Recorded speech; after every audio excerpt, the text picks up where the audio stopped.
O homem ele tem uma tendência a não fazer a prevenção assim como faz a mulher. Diferentemente da mulher, que já é bem consolidada essa questão do exame do Papa Nicolau, começou com depois a mamografia, então campanhas de prevenção, de rastreio populacional é bem consolidado na mulher, e o homem com a próstata, com o Novembro Azul, isso ampliou-se para a saúde masculina, já que o homem tem impreterivelmente uma tendência a não buscar preventivamente assim, a saúde.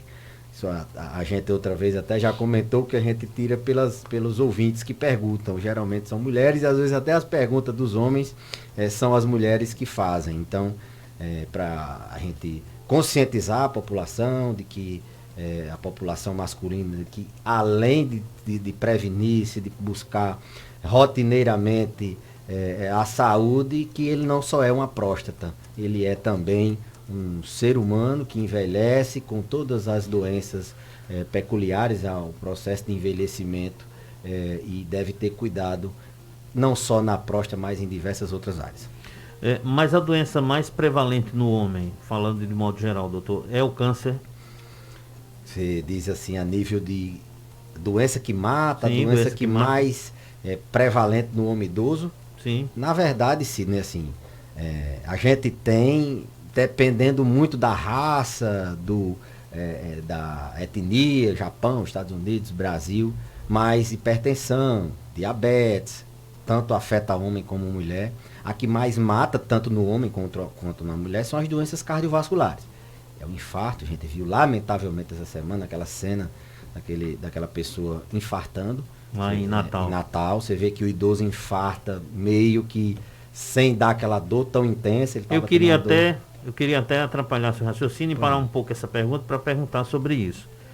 Ele disse que as informações iniciais que ele estava com sudorese excessiva, era um idoso inclusive, sudorese excessiva, e disse que estava infartando.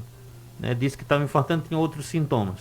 Hoje o diretor do hospital disse que ele não tinha nenhum sintoma aparente. E a pressão dele, inclusive, eles verificaram, estava 14/8 ou 15/9, mais ou menos. Que seria mais ou menos ali uma coisa normal, né?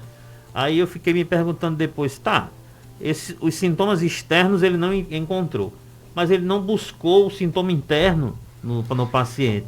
Tem um histórico de doença cardíaca, ele já tinha, então ele já sabe como já sentiu como um infarto. Então, é uma dor que a gente não poderia jamais, na verdade, dor torácica em pronto-socorro, desconforto precordial, ou mesmo sinais de equivalentes isquêmicos, eu digo sempre aos meus alunos, olha, se equivalente isquêmico, o que é equivalente isquêmico? São sintomas em outros órgãos, por exemplo, a sudorese, a diaforese é um sintoma de infarto. Um paciente coronariano com história positiva, obeso, eu vi pela foto obeso, ele estava suando mesmo, que eu vi, no vídeo dá para ver. Com histórico de ter sentido as mesmas coisas de quando infartou, esse paciente não pode sair de pronto-socorro. Entendo que a questão do fluxo não era tal, mas é como a gente... Eu ouvi até a filha dele dizendo, uma pessoa quando passa mal em qualquer canto, nem que seja um copo d'água você dá, imagine na frente do hospital. Então, o infarto, Sidney, tem esse viés do equivalente isquêmico. Lógico, o clássico é o quê? Uma dor no peito que irradia para o braço, para a mandíbula, principalmente quando o paciente faz algum esforço. Isso até pessoas que não são da área de saúde sabem, que o infarto mais ou menos é assim.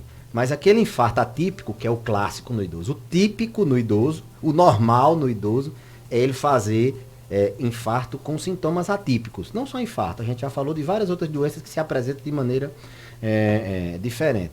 Que são sintomas que não tem a dor como o principal sintoma. Eles infartam muito com cansaço súbito. A dispneia é um fator, é o equivalente isquêmico mais comum no idoso que infarta. Sudorese profusa, fazem muita confusão mental, delira. Então, delírio pode ser sim um infarto, não é só doença, não é só Alzheimer que piora, não.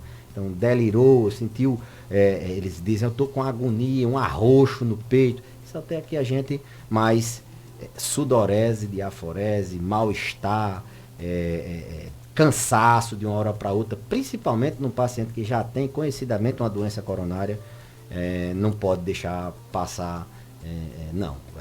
Eu sei que quem trabalha em emergência, 90% desses suores e desses desconfortos são coisas simples, mas é nesses 10% que a gente tem que intervir, rodar o eletro, ver e internar o paciente. Estou dizendo que ele seria salvo, não. Estou dando minha opinião pelo que eu sei.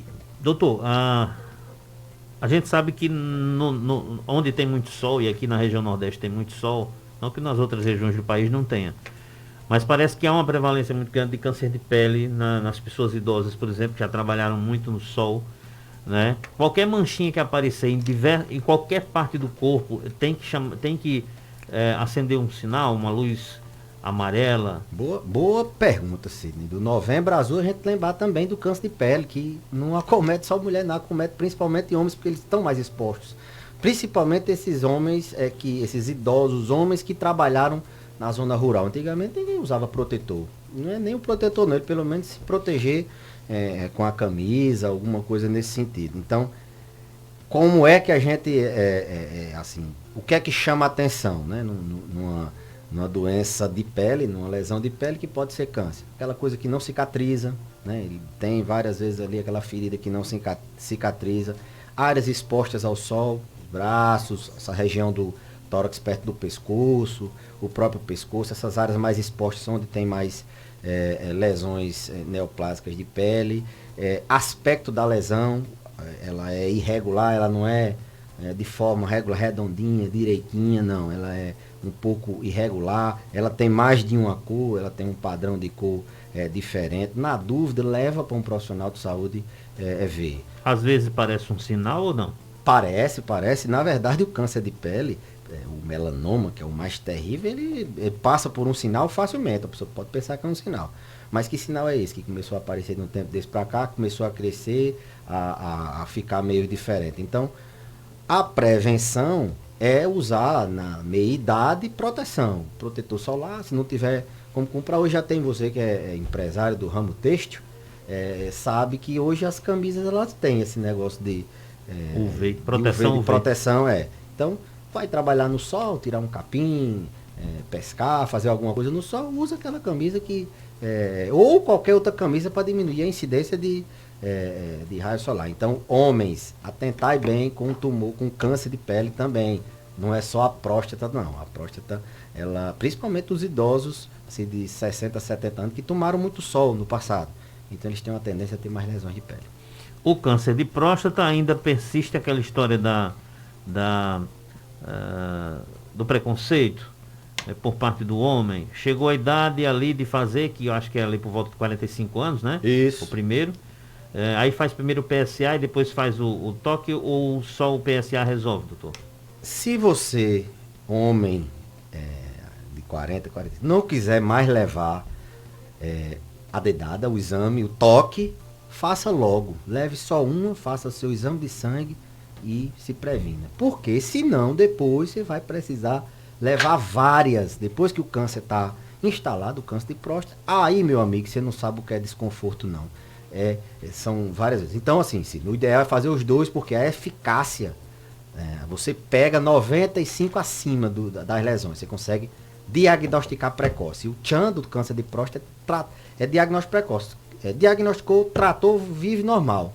Ele não é um câncer tão invasivo, então ele não dá tantos sintomas assim no começo, mas ele é o câncer com maior potencial de cura se tratado precocemente. É o câncer de próstata. Você vê aí uma leucemia, um tumor de pulmão, ovário, essas coisas não tem como, tanto faz no começo ou no fim. Lógico, tudo no começo é mais fácil, mas você pega o câncer de próstata mais no começo porque ele progride mais lentamente.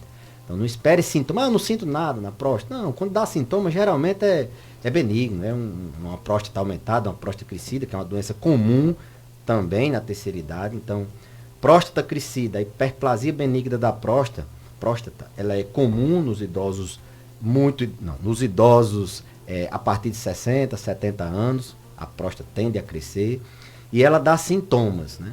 A próstata ela envolve a uretra e ela fica colada na bexiga assim por baixo. Então, quando ela cresce, ela atrapalha o mecanismo da micção, que é um mecanismo complexo.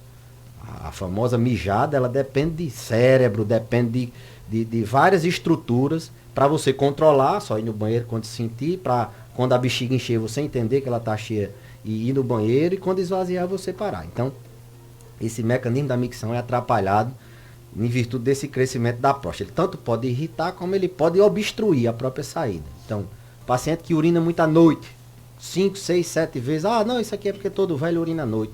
Não, aí bota desculpa que é porque bebe muita água de noite. Bebe um copinho d'água e acha que é por isso que está urinando. Não, o idoso ele tem uma tendência maior na altura. E o idoso doente da próstata, ele urina muito à noite, é um dos sintomas. Dificuldade de esvaziar a bexiga, ele termina de urinar e acha que ainda ficou um restinho. Dificuldade de começar a urinar, a hesitância, ele tem dificuldade de começar o jato. Ou então, quando termina de urinar, ainda fica respingando. Desconforto ao urinar, isso tudo chama atenção para alguma doença na próstata.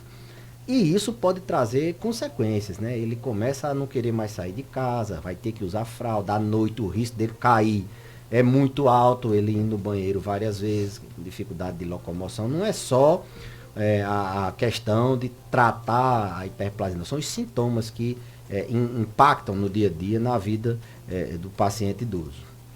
Tem uma pergunta aqui do ouvinte, doutor, dizendo o seguinte: doutor, beleza, estou com a pressão baixa e a sensação de dormência em um dos braços e na face. Pode ser a anemia que voltou? Michele, quem pergunta. Sensação de dormência e caindo pressão. Sim. Anemia, os sintomas de anemia. Lembrar que a anemia na criança é uma coisa. A criança ela tem geralmente anemia por deficiência na ingestão do ferro. Por isso que toda criança quando tem anemia já passa ferro, né? No idoso, anemia geralmente é por alguma outra coisa. Perda de sangue ou dificuldade na produção. É menos comum. Então, dar ferro ao idoso que está com anemia, na maioria das vezes não resolve. Você tem que ver a causa. Será que é um câncer? Será que ele está sangrando o intestino? É uma úlcera? Será que não é uma doença na tireoide? Será que não é uma outra doença que cause uma leucemia, alguma coisa nesse sentido?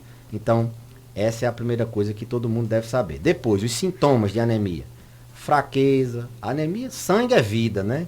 Então, se você tem pouco sangue, você tem pouca energia. Então, o sangue é quem leva o oxigênio para todos os tecidos. Então, se você tem anemia, você tem facilidade de cansar, fadiga, fraqueza. Você fica pálido, branco, né? As pessoas percebem assim, a pessoa mais pálida, mais branca. E tem outros sintomas que são assim, inespecíficos, que podem aparecer. A dormência é um dos. Então, pode sim, não estou dizendo que mas sim, se ela tem uma anemia e já teve ou tratou, está em investigação, alguma coisa nesse sentido, sintoma de cansaço, fraqueza e dormência, pode sim ser anemia. Dona Jovelina, de 67 anos, está dizendo que tem esquecimento. E como é que faz para tentar contornar essa situação? Olha, esquecimento, 60 aí? 67. 67. Esquecimento, ele é uma queixa muito comum, principalmente no ambulatório da especialidade, que é a geriatria. Só que o esquecimento, as pessoas têm muito medo do Alzheimer, a doença que você interfere logo na lembrança, mas o esquecimento, na maior parte das vezes, principalmente abaixo de 70 anos, ele está relacionado com estresse, com dificuldade de se concentrar. A pessoa nervosa não se concentra no que vai fazer e não lembra de nada. Aí bota uma caneta num canto, mas está pensando nas preocupações, ou a pessoa que tem ansiedade, ela mesmo sem ter necessidade de se preocupar, ela não consegue parar de se preocupar, é tensa o tempo todo, é alerta o tempo todo, então ela fica saltitando o pensamento, não se concentra. Então, na maioria das vezes esse problema de se concentrar em virtude de um transtorno de ansiedade. Sono também, quem não dorme bem, não lembra bem, então dá muito. Tem alguns remédios que causam esquecimento, doenças que causam esquecimento, mas o grande medo realmente é a demência de Alzheimer. É raro demência antes dos 60 anos, entre 60 e 70 não é tão comum, a gente tem que afastar outras causas, mas a partir dos 70 é comum. E o risco dessas pessoas que têm essa queixa de esquecimento, de evoluírem com demência mais na frente, é maior do que quem não tem. Porque, assim, infere-se, deduz-se que é porque essas pessoas têm o transtorno de ansiedade e é um fator de risco para demenciar. O estresse, quem tem estresse, por isso que eu vivo dizendo, controla o estresse, trata o estresse, porque quem tem estresse, eu essa semana até publiquei no Facebook, uns pesquisadores lá da PUC, no Rio Grande do Sul, onde eu fiz a geriatria, o professor Ângelo, né, o professor que era também um dos nossos mestres, ele publicou que o estresse acelera o envelhecimento. A gente sabe que o estresse, ele piora tudo, é um ferrugem que corrói a gente, como diabetes, por exemplo. Então, também corrói a memória e esquecimento. Quando não é demência, a gente tem que procurar alguma causa de transtornos do humor, medicamentos, sono, essas coisas. Nessa faixa etária é pouco comum, e eu sempre digo, o paciente que está esquecendo, ele não lembra nem que esquece. Quem percebe geralmente é um familiar. Pelo contrário, ele acha que está tudo normal. Então, só o fato dela perguntar. Então, cuide da cabeça, controle o estresse, faça uma atividade física, tenha atividades de lazer, relaxe, durma bem, que se for o estresse já vai dar uma amenizada boa. Pessoal, doutor professor, para falar de saúde do homem também não se pode deixar de falar de diabetes, né? Quanto a diabetes tem se apresentado na vida do homem idoso, por exemplo, é uma coisa muito frequente? Demais. Inclusive, acho que essa semana ou a próxima vai ser o dia, não sei se é nacional ou mundial, em alusão ao diabetes, né? Essas campanhas de conscientização são muito boas. Antigamente a campanha que tinha era de usar camisinha, de não fumar, e hoje dia 14 é dia mundial e nacional do diabetes. Pronto.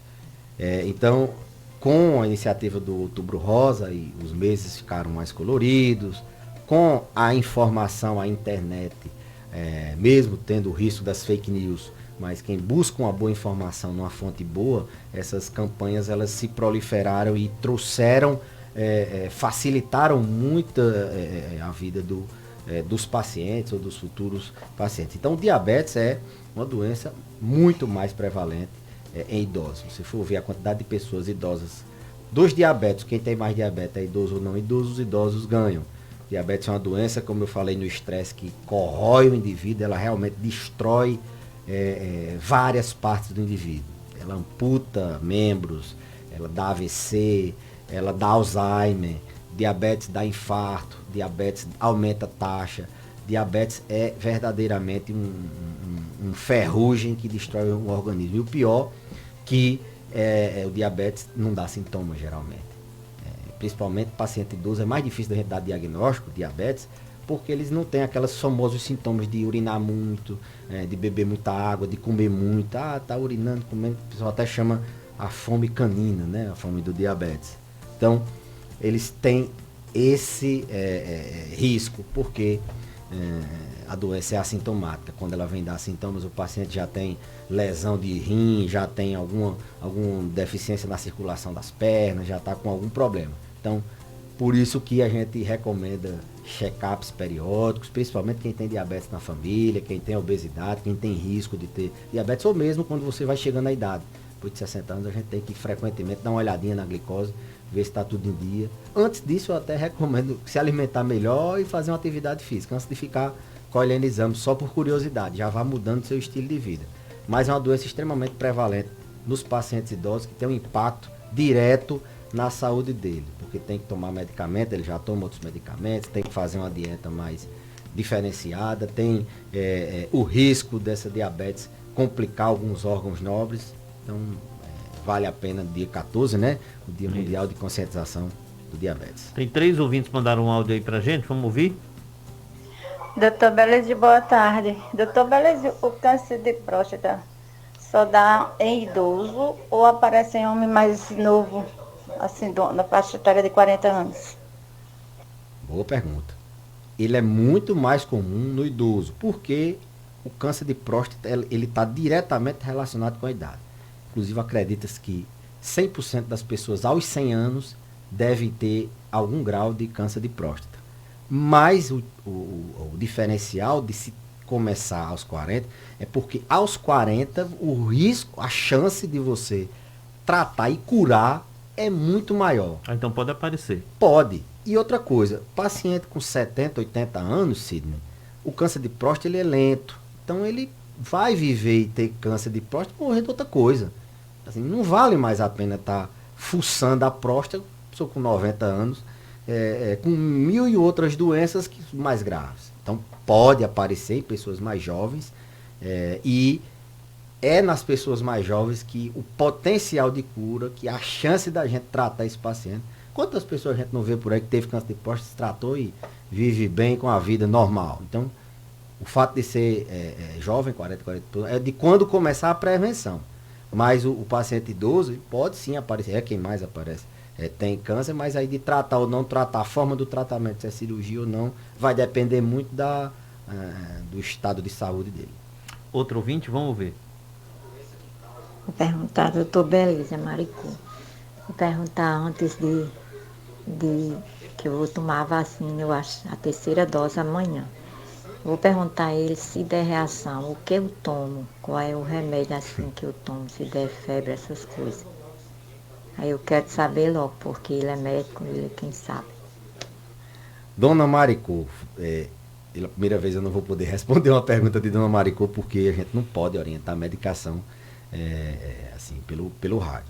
Mas busque posto de saúde, um médico da atenção básica, um médico da sua confiança, uma orientação que geralmente você repousando, bebendo água, no máximo tomando um antitérmico, um remédio para febre e para dor, se aquele que você já toma, que seu médico deixou prescrito para quando você tiver alguma dor, alguma febre, isso é o suficiente geralmente para essas reações de vacina, né?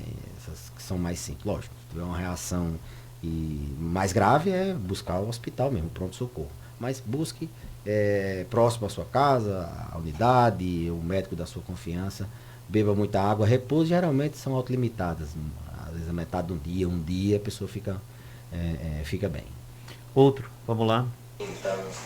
Doutor Belize, boa tarde. Eu gostaria de saber se a pessoa que tem tireoide tem tendência de engordar. Muito obrigado. Maria do João 23. Obrigado, Maria, pela pergunta. A doença na tireoide, Sidney, ela tem 2 tipos, assim, vamos resumir grosseiramente. A tireoide funcionando demais, que é o hipertireoidismo, e a tireoide funcionando de menos. Quando ela funciona demais, ela acelera o metabolismo, as pessoas perdem apetite, ficam muito ansiosas, coração acelerado. Então, hipertireoidismo causa, pelo contrário, perda de peso. Já o metabolismo fica lento, a pessoa dorme demais, não tem coragem, dá muita fome, engorda. Então, doença na tireoide, sim, pode aumentar o peso, pode dar ganho de peso, além de intestino preso, queda de cabelo, fraqueza, insônia ou sonolência demais, humor deprimido, taxa alta.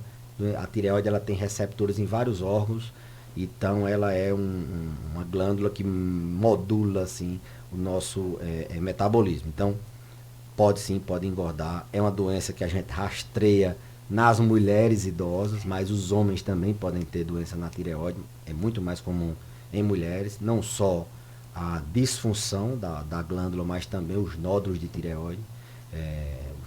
Os nódulos acima de 1 centímetro, geralmente a gente precisa biopsiar. Mas, sim, doença na tireoide pode engordar.